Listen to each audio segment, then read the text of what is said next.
How you doing? I'm David Sancheesi, and I have a great story here for you.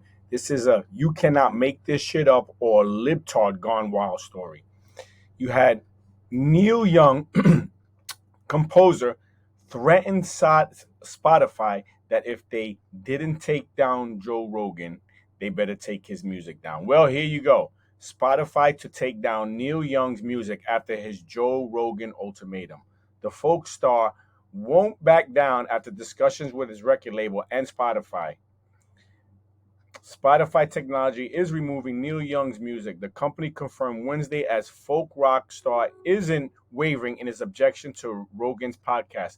The Heart of Gold and Harvest Moon singer early this week penned an open letter to his manager and label asking them to remove his music from the service, saying it is spreading false information about COVID-19 vaccines through Mr. Rogan's show. They can have Rogan or Young, not both, he wrote.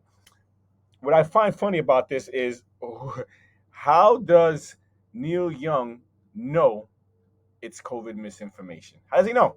Is he a doctor? Does he know more than Joe Rogan does? Joe Rogan, I actually see having doctors, well known doctors, come onto his show and tell their side of the story. I haven't seen anything Neil Young's done yet. So for him to sit here and say that Joe Rogan is spreading misinformation is hilarious. But it's great to see that Spotify didn't take the number one podcaster in the world, averaging 11 million viewers per show. For some guy, I can't even I don't even know who he was before this. I didn't know who Young was. I still don't know who Neil Young is. Mr. Young's record label, Warner Records formally requested Spotify remove the music Wednesday, which could take several hours to take effect across Spotify's service across the world. If anyone has any Neil Young music, put it in my comments. I want to check it out. I want to hear what this is. That this guy has the nerve to try to take out the number one guy in the world. We want all the world's music and audio content to be available to Spotify users. With that comes great responsibility in balancing both safety for listeners and freedom for creators, a Spotify spokesman said Wednesday.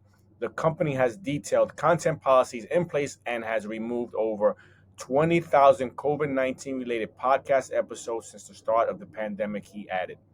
We regret Neil's decision to remove his music from Spotify, but hope to welcome him back soon. I hope not.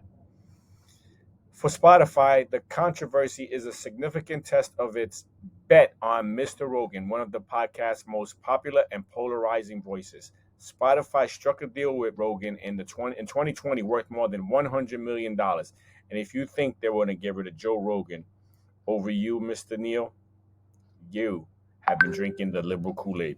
Anyway, I thought the story was great. This is when reality meets hyperbole, and Neil Young is no more on Spotify.